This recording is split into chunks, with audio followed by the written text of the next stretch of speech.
bringing Israel to the world.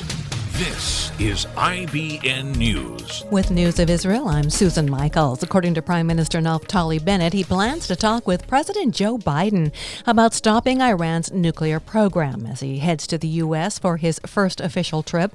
Bennett told reporters before boarding the plane, "We will confront many fronts, chiefly the Iranian front and especially the step up in the Iran nuclear program over the last 2 or 3 years." Bennett also said they will address Israel's qualitative military edge in the Middle East, as well as other issues such as economics, technology, innovation, climate change, and the coronavirus pandemic.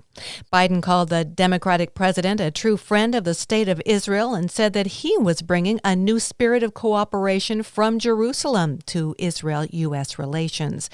Bennett will present his host a plan to contain the Islamic Republic on all fronts, including imposing new sanctions. According to military reports, Israeli warplanes bombed Hamas sites in Gaza early Tuesday in response to incendiary balloons launched from the Strip that caused fires in southern Israel on Monday. One Palestinian teen was reportedly killed in the attacks that targeted what military says was a weapons production facility and a rocket launch site belonging to the terror group Hamas. Palestinians say the balloons are aimed at pressing Israel to ease restrictions in Gaza and allow aid to reach the territory.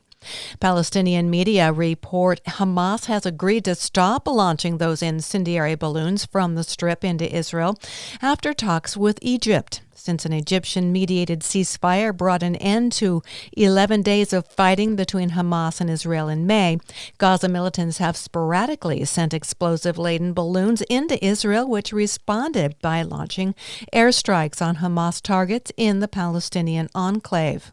Cross-border violence has increased despite Israel announcing last week it will resume the transfer of Qatari aid money to Gaza. And as Palestinian officials work to counter a surge in new cases by requiring some workers to get the COVID shot, a U.S. donation of 500,000 doses has arrived in the West Bank and Gaza. I'm Susan Michaels. IBN, Israel Broadcast Network.